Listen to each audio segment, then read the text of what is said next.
Hello everyone, welcome back to the smart exam. मित्रांनो, आजच्या व्हिडिओमध्ये आपण तुमच्या येणाऱ्या मुंबई हायकोर्ट भरती 2026 वर फोकस करून मुंबई हायकोर्ट भरतीमध्ये जे शिपाई हमाल हे पद आहे त्या पदासाठी आवश्यक असणारे असे महत्त्वाचे प्रिव्हियस इयर क्वेश्चन्स आपण या व्हिडिओमध्ये सविस्तर पूर्ण विश्लेषणासह अभ्यासणार आहे. त्यामुळे व्हिडिओ शेवटपर्यंत केअरफुली पाहायचा आहे. चला तर वेळ न घालवता हा अति महत्त्वाचा व्हिडिओ स्टार्ट करू. पहा, पहिला प्रश्न. तर पहा, अति महत्त्वाचा प्रश्न आहे. छत्रपती शिवाजी महाराजांचा जन्म कोणत्या किल्ल्यावर झाला? छत्रपती शिवाजी महाराजांचा जन्म झालेला आहे शिवनेरी गडावर. बरोबर, राईट आन्सर आहे ऑप्शन 2 शिवनेरी गडावर. बरोबर, कधी झालेला आहे? 1630 मध्ये. ओके, आणि हा जो आहे ऑप्शन मध्ये रायगडावर काय झालंय? शिवाजी महाराजांचा राज्याभिषेक, हे लक्षात ठेवायचं आहे. राज्याभिषेक छत्रपती शिवाजी महाराजांचा रायगडावर झाला आणि कधी? तो 1674 मध्ये झालेला आहे. हे इथे पॉईंट महत्वाचे. तर काय एक गोष्ट लक्षात घ्या छत्रपती शिवाजी महाराजांबद्दल, 1630 मध्ये जन्म झालेला आहे शिवनेरी गडावर. बरोबर, त्यानंतर पहा 1640 मध्ये विवाह झालेला आहे त्यांचा. ओके, विवाह कोणासोबत? तर सईबाईंसोबत विवाह झालेला आहे. त्यानंतर छत्रपती शिवाजी महाराजांनी 1645 मध्ये स्वराज्य स्थापनेची शपथ घेतलेली. ओके, आणि कोणत्या ठिकाणी? रायरेश्वरावर. बरोबर, विचारले जातात मित्रांनो प्रश्न, बऱ्याच वेळा विचारलेले छत्रपती शिवाजी महाराजांच्या जीवनावरील प्रश्न हायकोर्टच्या भरतीमध्ये, त्यामुळे हे आपण इथे घेतलेले आहेत. ओके, त्यानंतर पहा 1659 मध्ये खूपच महत्वाची घटना आहे, अफजल खानाचा वध. ओके, अफजल खानाचा वध केलेला आहे छत्रपती शिवाजी महाराजांनी. आणि कोणत्या गडावर मित्रांनो? तर तो गड आहे प्रतापगड. ओके, प्रतापगडावर अफजल खानाचा वध केलेला आहे. त्यानंतर पहा शाहिस्ते खानाची बोटे छाटलेली आहेत. कधी? 1663 मध्ये. ओके, शाहिस्ते खान, फक्त शाहिस्ते खान लिहितो. शाहिस्ते खानाची बोटे छाटली कोणत्या ठिकाणी मित्रांनो? तर ती लाल महाल येते. बरोबर, ओके. त्यानंतर 1665 मध्ये झालेला आहे पुरंदरचा तह. 1674 मध्ये सांगितलं राज्याभिषेक आणि 1680 मध्ये छत्रपती शिवाजी महाराजांचं निधन झालेलं आहे. आणि कोणत्या गडावर? रायगडावरच. ओके, तर हे महत्वाचे पॉईंट आहेत छत्रपती शिवाजी महाराजांसंबंधीचे, लक्षात ठेवायचे. समोरचा प्रश्न पाहूया. पहा, कोणत्या वेदामध्ये संगीताचा उल्लेख केलेला आहे? पहा, VIMP प्रश्न आहे. हायकोर्ट मुंबई उच्च न्यायालयामध्ये वेद यावर प्रश्न विचारले जातात आणि कोणत्या वेदामध्ये संगीताचा उल्लेख केलेला आहे? तर तो वेद आहे सामवेद. राईट आन्सर आहे ऑप्शन 2 सामवेद. बरोबर, सामवेद हा सामवेदात संगीताचा उल्लेख आढळतो आणि वैदिक काळात यज्ञातील जे मंत्र आहेत ते गायन रूपात सादर केले जातात, म्हणूनच सामवेदाला भारतीय संगीताचा पाया मानलं जातं. आणि एक गोष्ट लक्षात घ्या, जे महत्वाचे वेद आहेत ते वेद किती आहेत? तर ते आहेत 4 वेद आहेत. बरोबर, पहिला वेद कोणता आहे? सर्वात पहिला वेद तर तो आहे ऋग्वेद. ओके, ऋग्वेद हा पहिला वेद आहे. यामध्ये काय आहे? तर विविध देवतांचे स्त्रोत कोणत्या वेदामध्ये आहेत? ऋग्वेदामध्ये आहेत, हे लक्षात ठेवायचं आहे. त्यानंतर आहे यजुर्वेद. यजुर्वेदामध्ये काय आहे? तर यजुर्वेदामध्ये मंत्रतंत्र आहे, म्हणजे यज्ञविधी व जे मंत्र आहेत त्या मंत्रांची माहिती कोणत्या वेदामध्ये आहे? तर तो आहे यजुर्वेद. बरोबर, त्यानंतर सामवेद पाहिला आपण, यज्ञातील मंत्रांचे गायन संगीताचा पाया आहे. बरोबर, आणि अथर्ववेद मध्ये जीवन जगण्याचं तत्वज्ञान दिलेलं आहे. जीवन जगण्याचे तत्वज्ञान अथर्ववेदात दिले. यामध्ये औषधी वनस्पती आयुर्वेदाचा भाग आहे. ओके, महत्वाच्या वेदासंबंधी माहिती देखील तुम्हाला दिलेली आहे. समोरचा प्रश्न पाहूया. पहा, कोणत्या मुघल सम्राटाच्या काळात इंग्लिश ईस्ट इंडिया कंपनीने भारतात पहिला कारखाना स्थापन केला? तर तो मुघल सम्राट आहे जहांगीर. राईट आन्सर आहे option 2 Jahangir. Okay, English east India कंपनीने भारतात पहिला कारखाना जहांगीरच्या काळात स्थापन केला. आणि हा पहिला कारखाना तुम्हाला विचारलं जातं कोणत्या ठिकाणी सुरू केला होता? तर तो सुरत या ठिकाणी सुरू केला होता. त्यानंतर तुम्हाला पुढे जाऊन विचारतील कधी सुरू केला होता? तर तो सुरू केला होता 1613 मध्ये सुरू केला होता. आणि ईस्ट इंडिया कंपनीला भारतात व्यापार करण्याची परवानगी कोणी दिली विचारलं तर जहांगीरने दिली. आणि यामुळे भारतात इंग्रजांच्या वसाहती कारभाराची सुरुवात झाली मित्रांनो. समोरचा प्रश्न पाहूया. पानिपतचे पहिले युद्ध कोणामध्ये झाले? पानिपतचे पहिले युद्ध बाबर व इब्राहिम लोधी यांच्यामध्ये झाले. राईट आन्सर आहे ऑप्शन 1, बाबर व इब्राहिम लोधी. ओके, पानिपतचं पहिलं युद्ध कधी झालं होतं? 1526 मध्ये. पानिपतची एकूण किती युद्ध आहेत? 3 युद्ध आहेत. आणि कोणत्या ठिकाणी झाली? पानिपत येथे झाली. पानिपत कोणत्या ठिकाणी आहे? पानिपत आहे हरियाणा या ठिकाणी. आणि पहिल्या युद्धाबद्दल बोलतोय आपण तर ते 1526 मध्ये झालं. कोणाकोणामध्ये? बाबर, ओके, अफगाणचा राजा इब्राहिम लोधी आणि मुघल शासक बाबर यांच्यात ही लढाई झाली. आणि या युद्धात हा जो इब्राहिम लोधी आहे मित्रांनो तो मारला गेला. आणि याच विजयामुळे आपल्या भारतामध्ये मित्रांनो मुघल साम्राज्य, जे मुघल साम्राज्य आहे त्या मुघल साम्राज्याची पायाभरणी झाली, मुघल साम्राज्याची स्थापना झाली. कशामुळे? पानिपतच्या पहिल्या युद्धामुळे. हे लक्षात ठेवायचे. ओके, आणि हे युद्ध भारतीय इतिहासातील पहिले मोठे जे तोफखाने दारुगोळा आहे त्या तोफखान्याचं युद्ध म्हणून ओळखलं जातं. हे लक्षात ठेवायचंय. समोरचा प्रश्न पाहूया. पहा, विद्युत प्रवाह मोजण्यासाठी कोणते यंत्र वापरतात? विद्युत प्रवाह मित्रांनो ते आहे गॅल्व्हॅनोमीटर. राईट आन्सर आहे ऑप्शन 2, गॅल्व्हॅनोमीटर. गॅल्व्हॅनोमीटर विद्युत प्रवाहाची दिशा आणि तीव्रता मोजण्यासाठी वापरलं जाणारं एकक आहे. हे तर आपल्याला लक्षात ठेवायचं आहे. ओके, त्यानंतर ऑप्शन मध्ये देखील पाहूया डायनॅमोमीटर. डायनॅमोमीटर मध्ये काय आहे? जे इंजिन आहे मित्रांनो, इंजिन किंवा जे मोटार आहे, मोटार, ओके, इंजिन किंवा मोटार याची शक्ती मोजण्यासाठी डायनॅमोमीटरचा वापर केला जातो. व्होल्टमीटरचा वापर काय म्हणून केला जातो? व्होल्टमीटर मित्रांनो, तर व्होल्टमीटरचा पोटेन्शियल डिफरन्स मोजण्यासाठी. यालाच मराठीमध्ये काय म्हणतात? तर मराठीमध्ये सांगतो, जे विद्युत विभवांतर आहे, विद्युत विभवांतर ते मोजण्यासाठी व्होल्टमीटरचा वापर करतात. आणि बॅरोमीटर मित्रांनो, हे लक्षात ठेवा बरं व्यवस्थित. बॅरोमीटर विचारणार म्हणजे विचारणारच, जो दाब आहे दाब, तो दाब मोजण्यासाठी वापरतात. दाब मोजण्यासाठी वापरलं जाणारं उपकरण आहे बॅरोमीटर. हे लक्षात घ्या. ओके, त्यानंतर समोरचा प्रश्न पाहूया. तर मित्रांनो पहा, जो आपण तुम्हाला 2000 वन लाइनर प्रश्नांचा महाप्रश्न संच दिलेला आहे. ओके, महाप्रश्न संच. याचा फायदा काय आहे मित्रांनो? तर याचा फायदा हाच आहे की तुम्ही जे बाकीचे तुमचे स्पर्धक आहेत त्या स्पर्धकांपेक्षा तुम्ही एक पाऊल नेहमीच पुढे असणार आहात.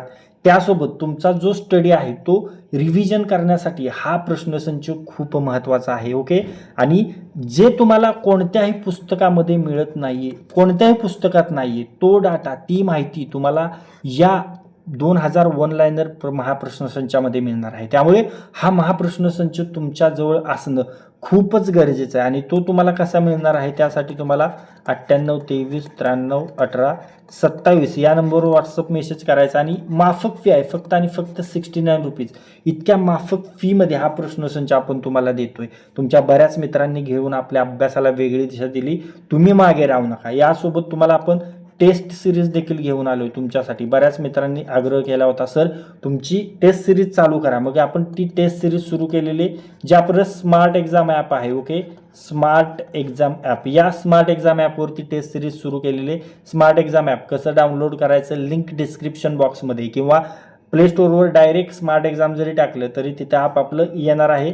यामध्ये आपण टोटल 12 टेस्ट दिल्या आहेत. ओके, टोटल 12 टेस्ट आहेत. सध्या 3 टेस्ट झालेल्या आहेत, म्हणजे जवळजवळ आज एक, म्हणजे अशा 4 टेस्ट तुम्हाला सध्या लाईव्ह आहेत, सध्या देऊ शकता. आणि दर वेन्सडे आणि दर वेनसडे आणि संडेला आपण, म्हणजे बुधवारी आणि रविवारी टेस्ट तिथे अपलोड करत आहे. एक्झामच्या आधी सर्व 12 टेस्ट होणार आहेत.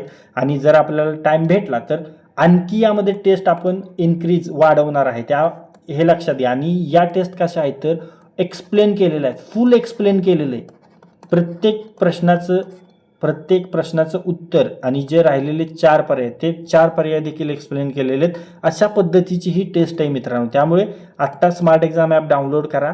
आणि जी स्मार्ट एक्झाम ॲपवर गेला की PYQ प्रश्नपे किंवा टेस्ट सिरीज या सेक्शनमध्ये जा, तिथे तुम्हाला मुंबई उच्च न्यायालय टेस्ट सिरीज हा बॅनर दिसेल, त्यावर क्लिक करा आणि सिम्पली बाय नाववर क्लिक करून टेस्ट सिरीज द्यायला चालू करा. यामध्ये फक्त आणि फक्त 49 रुपीज इतकी माफक फी आहे आणि यामध्ये आपण 12 फुल लेंथ टेस्ट तुम्हाला विथ एक्सप्लेनेशन देतोय, परीक्षेच्या दृष्टीने महत्त्वाचे आहेत. आता पहा, 1802 मध्ये कोणत्या पेशव्याने इंग्रजांशी तैनाती फौजेचा करार केला?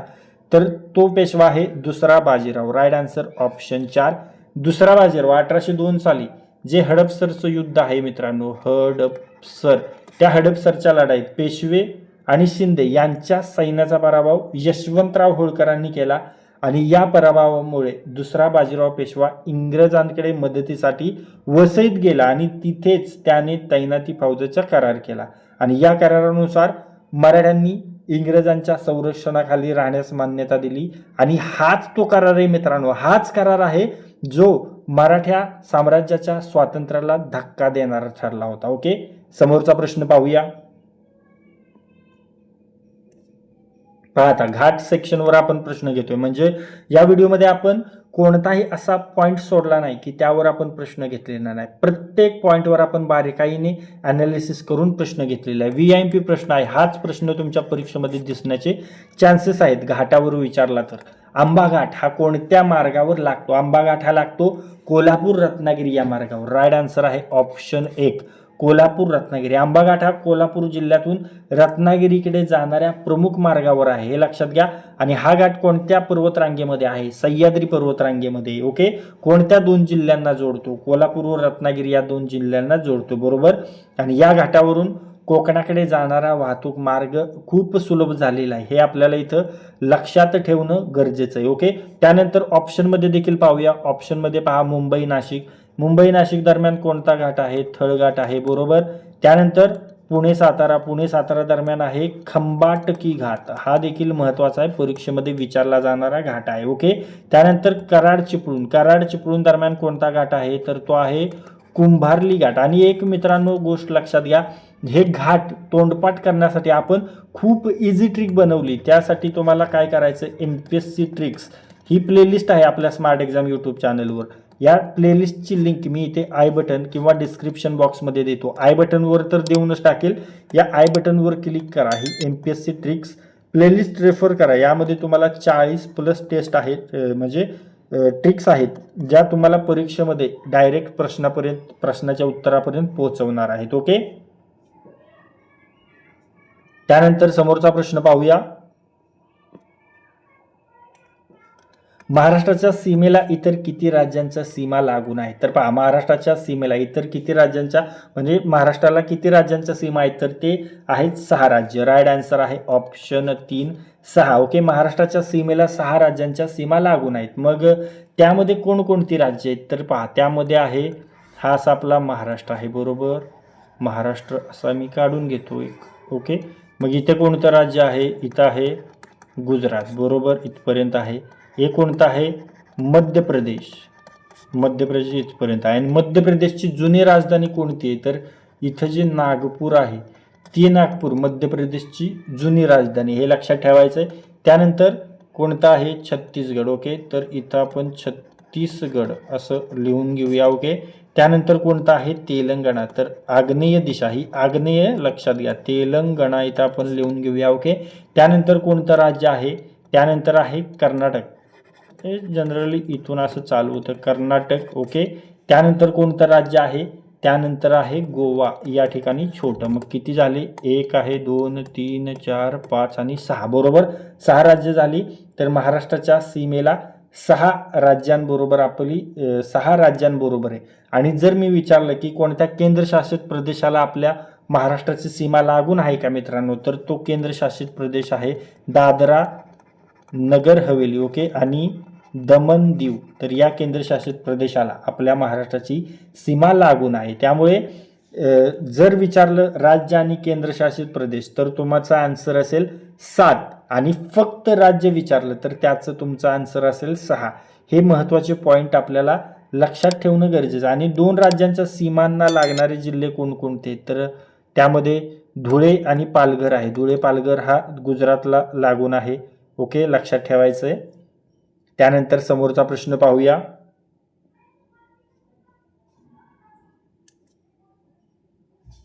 पहा, सवालकोट जलविद्युत प्रकल्प करंटचा प्रश्न आहे, करंटचे देखील प्रश्न आपण घेतलेत. सवालकोट प्रकल्प जलविद्युत प्रकल्प कोणत्या नदीवर प्रस्तावित आहे, तर तो आहे चिनाब. राईट आन्सर आहे ऑप्शन 2 चिनाब. केंद्र सरकारने काय केलंय, जम्मू आणि काश्मीरमधील चिनाब नदीवर किती मेगावॅटचा आहे, 1856 मेगावॅट सवालकोट जलविद्युत प्रकल्पाला पर्यावरणीय मान्यता दिली. हा प्रकल्प रंबन जिल्ह्यातील रन ऑफ द रिव्हर प्रकारातील आहे. तो जम्मू काश्मीरमधील सर्वात मोठा जलविद्युत प्रकल्प ठरणार असून उत्तर भारतातीलही एक मोठा प्रकल्प आहे. आणि या प्रकल्पाचं संकल्पन 1980च्या दशकात झालं होतं, परंतु पर्यावरणीय व तांत्रिक कारणांमुळे अनेक वेळा पुनरावलोकन करण्यात आलं आणि हा प्रकल्प national hydro electric power corporation याद्वारे 31,380 कोटी इतक्या खर्चात उभारला जाणार आहे. ओके, हे आपल्याला लक्षात ठेवायचं आहे. समोरचा प्रश्न पाहूया. पहा, हा देखील करंटचा प्रश्न आहे. चालू घडामोडी बॅकग्राऊंडवर विचारलेला टायगर रिझर्व्हरचा प्रश्न आहे. तर पहा, पलामू व्याघ्र प्रकल्प, पलामू टायगर रिझर्व्ह कोणत्या राज्यात आहे, तर तो आहे झारखंडमध्ये. राईट आन्सर आहे ऑप्शन 2 झारखंड. अलीकडेच पलामू व्याघ्र प्रकल्पाजवळील गावकऱ्यांनी वन्यजीव सप्ताहाच्या निमित्ताने आपली बंदूक आणि सापळे स्वच्छेने आत्मसमर्पण केले. ओके, आणि हा व्याघ्र प्रकल्प झारखंडच्या लातोहार जिल्ह्याच्या पश्चिम भागात छोट्या नागपूर पठारावर स्थित आहे. तो बेतला राष्ट्रीय उद्यानाचा एक भाग आहे आणि सुमारे 1026 चौरस किलोमीटर इतकं तो क्षेत्र व्यापतो आणि हा भारतातील प्रोजेक्ट टायगर अंतर्गत स्थापित झालेल्या पहिल्या 9 व्याघ्र प्रकल्पांपैकी एक आहे. हे आपल्याला इथं लक्षात ठेवायचं आहे मित्रांनो. आणि काय केलं होतं, हा चर्चेत काय आहे, तर व्याघ्र प्रकल्पाजवळील जे गावकरी त्यांनी वन्यजीव सप्ताहाच्या निमित्ताने आपल्या बंदूक आणि जे ट्रॅप लावले होते ते ट्रॅप सापळे स्वच्छेने आत्मसमर्पण केले, म्हणजे काढून घेतले. त्यामुळे हा व्याघ्र प्रकल्प चर्चेत आहे, हे लक्षात ठेवायचं आहे. समोरचा प्रश्न पाहूया. पहा, महाराष्ट्राचे एकूण प्रशासकीय विभाग किती आहेत. महाराष्ट्राचे एकूण 6 प्रशासकीय विभाग आहेत. राईट आन्सर ऑप्शन 1 6 बरोबर. तर महाराष्ट्रात एकूण 6 विभाग आहेत प्रशासकीय विभाग. त्यामध्ये आपण कसे कसे पाहतो, तर आपण त्यासाठी सरळ महाराष्ट्राचा असा नकाशा काढून घेऊया. ओके, म्हणजे तुम्हाला कायमस्वरूपी तोंडपाठ राहणार आहे. तर पहा, 6 प्रशासकीय विभाग, असा एक कोकण काढून घ्यायचा बरोबर. त्यानंतर सिम्पली असं द्या, एक असं थिंग द्यायची आणि असा गाप द्यायचा. तर हा कोणता आहे, हा कोकण आहे. ओके, कोकणामध्ये किती जिल्हे आहेत, कोकणामध्ये 7 जिल्हे आहेत, हे लक्षात घ्या. त्यानंतर हा नाशिक आहे, नाशिकमध्ये किती जिल्हे आहेत, नाशिकमध्ये 5 जिल्हे आहेत. त्यानंतर हा पुणे आहे, या पुण्यामध्ये किती जिल्हे आहेत, पुण्यामध्ये देखील 5 जिल्हे आहेत. ओके, त्यानंतर हा कोणता आहे, हा अमरावती आहे, अमरावतीमध्ये किती जिल्हे आहेत, तर अमरावतीमध्ये देखील 5 जिल्हे आहेत. त्यानंतर हा आहे छत्रपती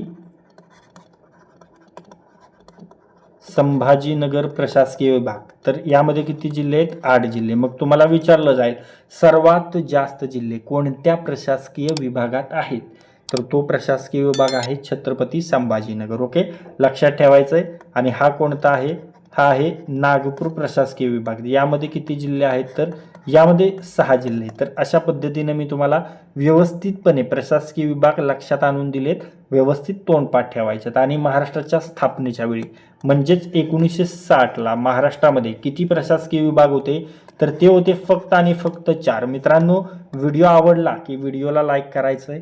जर व्हिडिओ बनवण्यामागची, हा कॉन्टेंट बनवण्यामागचा आमच्या टीमचा, आमचा तुम्हाला एफर्ट दिसत असेल, आमची मेहनत दिसत असेल, तर व्हिडिओला लगेच लाईक करून घ्यायचं आहे. समोरचा प्रश्न पाहूया. सध्या भारताचे मुख्य निवडणूक आयुक्त कोण आहेत. पहा, करंटचा प्रश्न आहे, हा VIP प्रश्न आहे. तुमच्या परीक्षेमध्ये हा जशाचा तसा छापला जाणार आहे, हे लक्षात घ्या. चालू घडामोडीचा प्रश्न आहे. तर का प्रश्न विचारला जाणार आहे, कारण आता नगरपालिका आणि नगरपालिकेच्या इलेक्शन झालेल्या आहेत आणि महानगरपालिकेच्या इलेक्शन्स आता 15-16 तारखेला होणार आहे जानेवारीमध्ये. त्यामुळे त्या पार्श्वभूमीवर हा प्रश्न विचारला जाणार आहे. तर भारताचे सध्याचे मुख्य निवडणूक आयुक्त कोण आहेत, तर ते आहेत ज्ञानेश कुमार. राईट आन्सर आहे ऑप्शन 4 ज्ञानेश कुमार. आता मुख्य निवडणूक आयोग काय करतं, तर ते जे आपलं आमदार आणि खासदारांच्या निवडणूक आहेत का, तर त्या निवडणुका घ्यायचं काम कोणाचं आहे, हे मुख्य आपल्या केंद्रीय निवडणूक आयोगाचं आहे. आणि जो राज्य निवडणूक आयोग आहे मित्रांनो, तो कुणाच्या निवडणुका घेतो, तर स्थानिक स्वराज्य संस्था, ज्या स्थानिक स्वराज्य संस्था आहेत त्यांच्या निवडणुका घेण्याचं काम केंद्र निवडणूक आयोगाचं आहे का राज्य निवडणूक आयोगाचं आहे, तर ते आहे राज्य निवडणूक आयोगाचं. हे लक्षात ठेवायचे, 2 फॅक्ट्स आहेत. ओके. त्यानंतर ज्ञानेश कुमार बद्दल बोलतोय, तर ज्ञानेश कुमार आपल्या भारताचे कितवे मुख्य निवडणूक आयुक्त आहेत, तर ते आहेत 26वे. विचारलं जाणार आहे ते 1988ची जी बॅच आहे त्या बॅचचे अधिकारी आहेत. केडर कोणता आहे, केरळ केडर. ओके. केरळ केडरचे ते अधिकारी आहेत. ओके. त्यांनी IIT कानपूरमधून सिव्हिल इंजिनिअरिंगमध्ये बीटेक केलं होतं, हे देखील लक्षात ठेवायचं. आणि मुख्य निवडणूक आयुक्त याची नेमणूक कोण करतं, विचारलं जाईल प्रश्नपत्र पेपरामध्ये, तर ते आहे राष्ट्रपती. कलम कोणता आहे, कलम आहे 324. ओके. कलम 324 नुसार मुख्य निवडणूक आयुक्त आणि इतर आयुक्तांची नेमणूक राष्ट्रपती करतात. आणि आयोगाची रचना कशी असते, 1 मुख्य आयुक्त असतात आणि 2 इतर आयुक्त असतात. आणि आयोगाचं काम काय आहे, आत्ताच सांगितलं, निवडणुका मुक्त, निष्पक्ष आणि पारदर्शकपणे पार पाडणे. बरोबर. समोरचा प्रश्न पाहूया.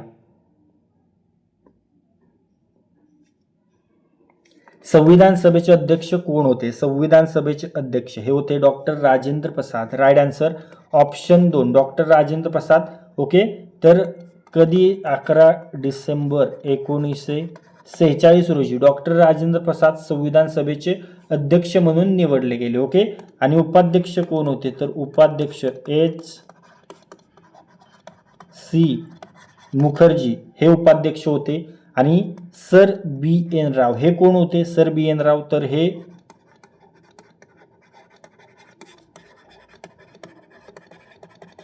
घटनात्मक सल्लागार होते, हे लक्षात घ्या. आणि डॉक्टर बाबासाहेब आंबेडकर हे कोणत्या समितीचे अध्यक्ष होते, तर संविधान सभेमध्ये जी मसुदा ड्राफ्टिंग समिती होती, ड्राफ्टिंग कमिटी, मसुदा समिती, त्याचे अध्यक्ष कोण होते, डॉक्टर बाबासाहेब आंबेडकर हे तिचे अध्यक्ष होते.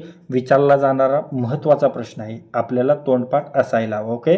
तर संविधान सभा ही स्वतंत्र भारताची पहिली संसद होती. आणि सभा जेव्हा घटना समिती म्हणून काम करत असत तेव्हा अध्यक्ष डॉक्टर राजेंद्र प्रसाद होते. आणि जेव्हा लेजिस्लेचर म्हणजे कायदे मंडळ म्हणून काम करायचे तेव्हा GV मावळणकर हे अध्यक्ष होते. हे महत्त्वाचे पॉइंट आहेत. समोरचा प्रश्न पाहूया.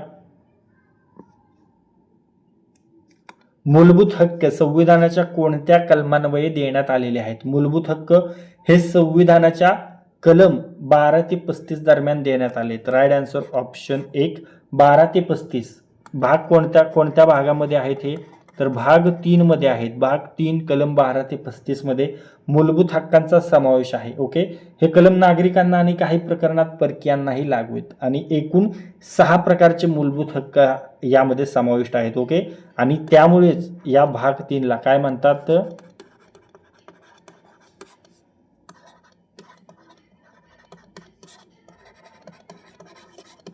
भारतीय मॅग्ना कार्टा असं म्हटलं जातं. ओके.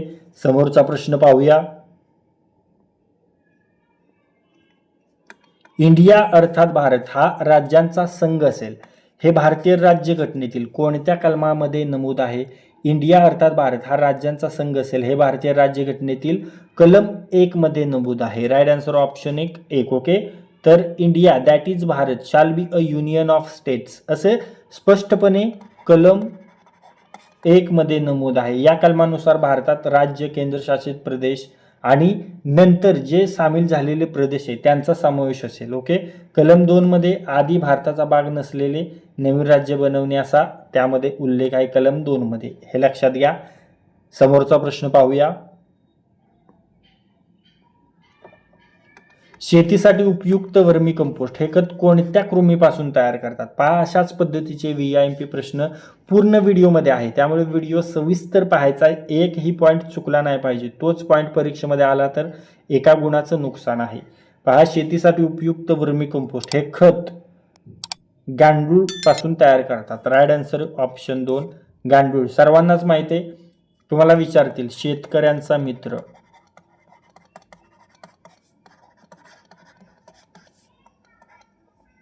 शेतकऱ्यांचा मित्र म्हणून कोणाला ओळखलं जातं? गांडुळालाच ओळखलं जातं. यापासून वर्मी कंपोस्ट, वर्मी वॉश हे दोन्ही गांडुळापासून होतात आणि हे खत जमिनीचा पोत सुधारतं, शेतीसाठी अत्यंत उपयुक्त असतं. समोरचा प्रश्न,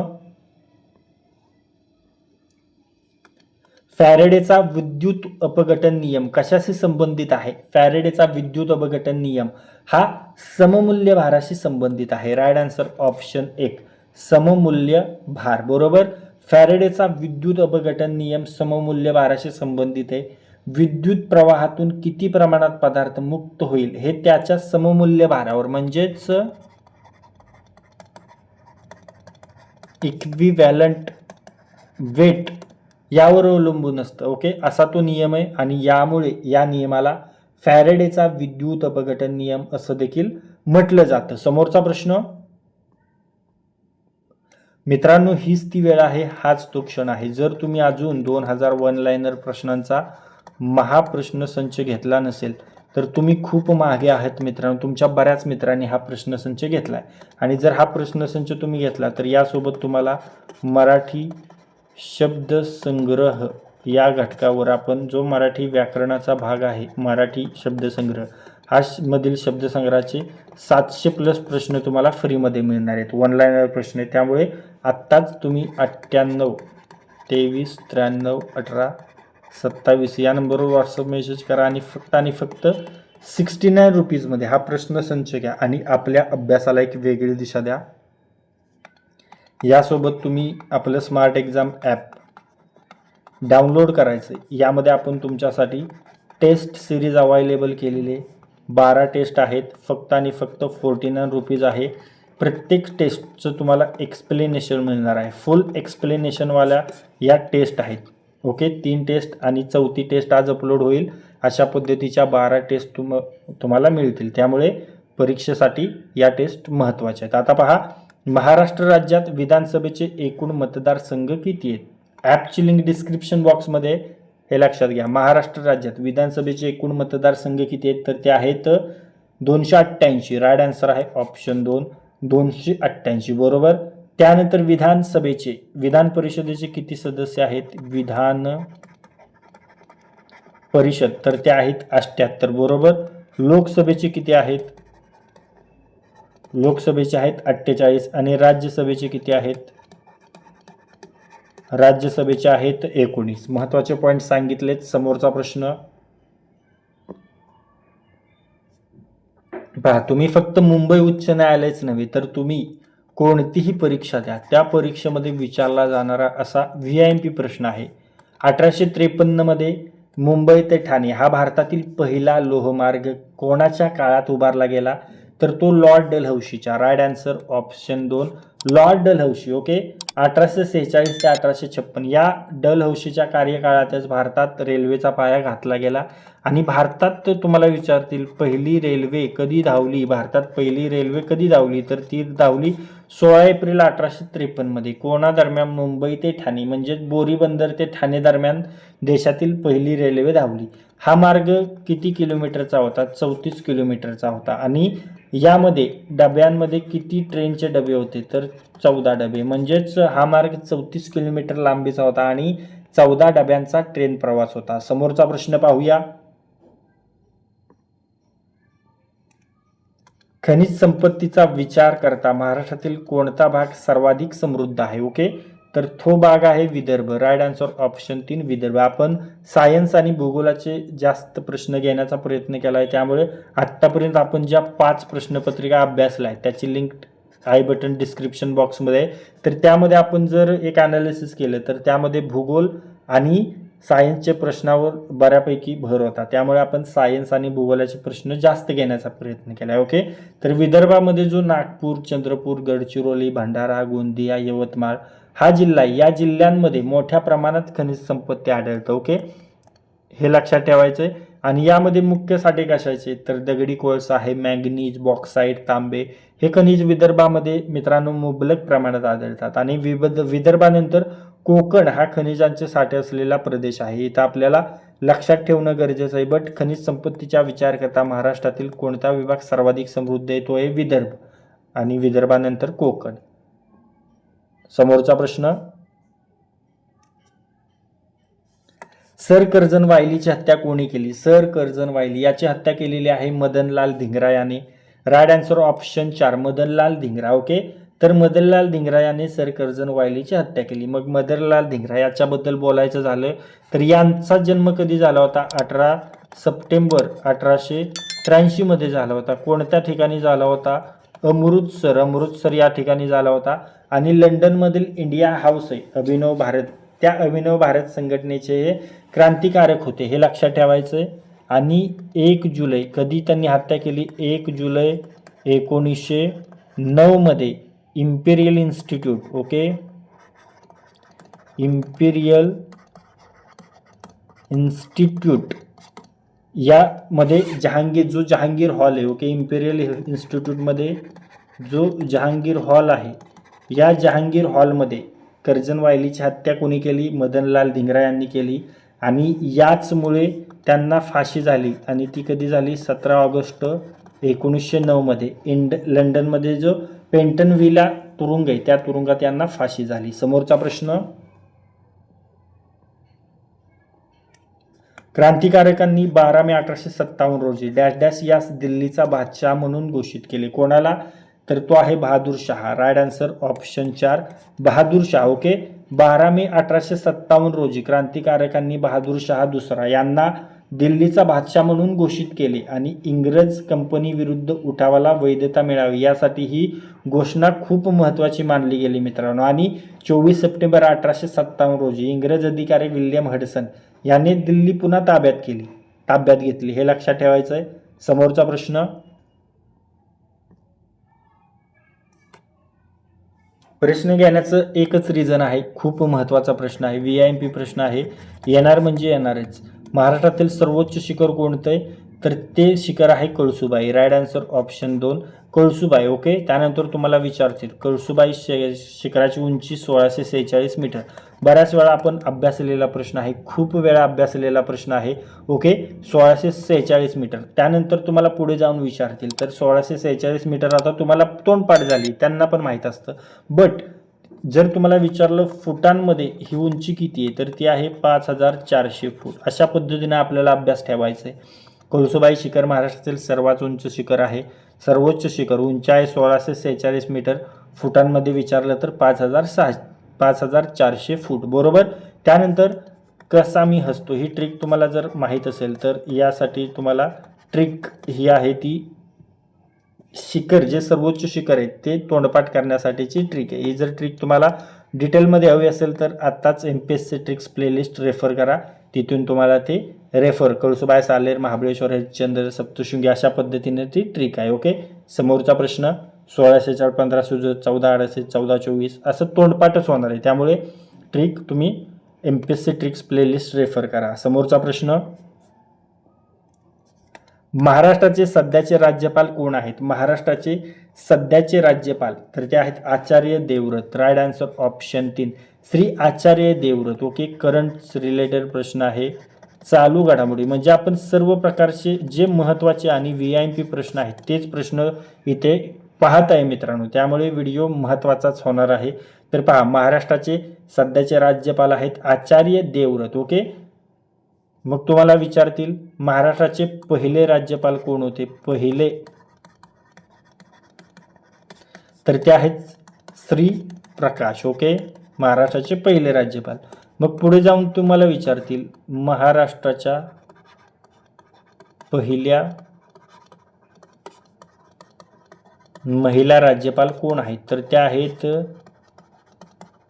विजयालक्ष्मी पंडित. ओके, तर ह्या कधी तर 1962 आणि 1964 मध्ये, हे लक्षात ठेवायचं आहे. आणि संयुक्त राष्ट्र महासभेच्या पहिल्या महिला अध्यक्ष कोण होत्या? संयुक्त राष्ट्र महासभेच्या पहिल्या महिला अध्यक्ष देखील विजयालक्ष्मी पंडितच होत्या. आणि जर तुम्हाला विचारलं सर्वाधिक काळ राज्यपाल कोण होते? तर ते होते PC अलेक्झांडर. तर अशा पद्धतीने मित्रांनो अभ्यास ठेवायचा आहे. राज्यपाल आलं तर पहिला कोणता होता, सध्याचे कोण होते आहेत, महिला पहिल्या कोण होत्या, सर्वाधिक काळ कोण आहेत, अशा पद्धतीने तुम्हाला अभ्यास यायला हवा. आणि यापूर्वीचे कोण होते, तर ते होते CP राधाकृष्णन. बरोबर. मग हे काय झाले, तर हे झाले आपल्या भारताचे उपराष्ट्रपती आणि त्यामुळे आपल्या महाराष्ट्राचं पद रिक्त झालं. आणि आचार्य देवव्रत आहेत गुजरातचे सध्याचे राज्यपाल आणि त्यांच्यावर आता महाराष्ट्राच्या राज्यपाल पदाची अतिरिक्त जबाबदारी दिलेली आहे. ओके, अशा पद्धतीने अभ्यास करायचा आहे. तर आता व्हिडिओ लेंदी होत चालला आहे, तर आपण थोडा वेळ इथंच थांबूया. आत्तापर्यंत जे काही प्रश्न आपण पाहिले त्या प्रश्नापैकी काही प्रश्न तुम्हाला विचारतो. आन्सर 100% कमेंट बॉक्समध्ये सांगायचं, त्यामुळे मला समजणार आहे किती विद्यार्थी शेवटपर्यंत केअरफुली प्रत्येक पॉईंट, प्रत्येक प्रश्न डिटेल ॲनालिसिस पाहतात. ओके, केअरफुली काळजीपूर्वक पाहतात ते समजणार आहे. आन्सर कमेंट करा. तुमच्यासाठीचा प्रश्न पहा. छत्रपती शिवाजी महाराजांचा जन्म कोणत्या किल्ल्यावर झाला?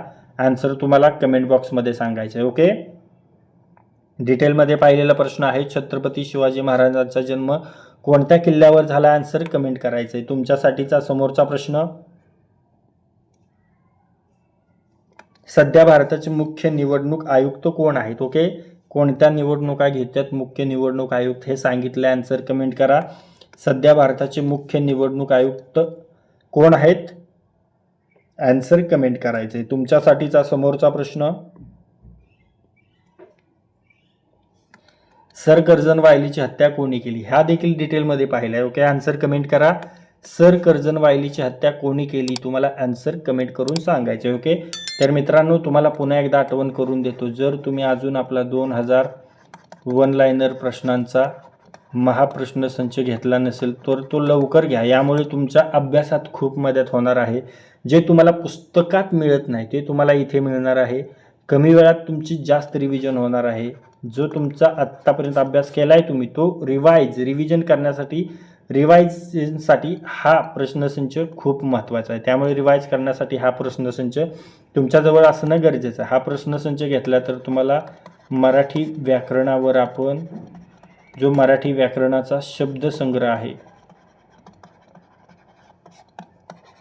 त्या शब्दसंग्रहावर 700+ ऑनलाईन प्रश्न आपण घेतलेले आहेत, ते तुम्हाला फ्रीमध्ये मिळणार आहेत. त्यामुळे आत्ताच 98 23 93 18 27 या नंबरवर व्हॉट्सअप मेसेज करा आणि फक्त 69 रुपीजमध्ये हा प्रश्नसंच घ्या आणि आपल्या अभ्यासाला एक वेगळी दिशा द्या. यासोबत तुमच्यासाठी आपण टेस्ट सिरीज देखील घेऊन आलेलो आहे. यामध्ये तुम्हाला 12 फुल लेंथ टेस्ट फक्त 49 रुपयांमध्ये मिळणार आहेत. यामध्ये सर्व टेस्टचं तुम्हाला फुल डिटेल एक्सप्लेनेशन मिळणार आहे. क्वेश्चनचे जे पर्याय जे राईट आन्सर आहे ते आन्सर आणि जे रिमेनिंग राहिलेले पर्याय आहेत त्या पर्यायांचं देखील तुम्हाला एक्सप्लेनेशन मिळणार आहे. अशा पद्धतीची टेस्ट आहे. 49 रुपयामध्ये तुम्हाला याहून जास्त काहीच मिळणार नाही. कमी पैशात जास्त देण्याचा आपण प्रयत्न करत असतो, त्याचमुळे या नोट्स देखील देतोय, हे टेस्ट सिरीज देखील देतोय. ओके, तर आत्ताच स्मार्ट एक्झाम ॲप तुम्हाला डाउनलोड करायचं आहे. त्याची लिंक डिस्क्रिप्शन बॉक्समध्ये आहे किंवा प्ले स्टोअरवर सरळ गेला आणि स्मार्ट एक्झाम टाकलं की लगेच पहिलंच आपलं ॲप येतं.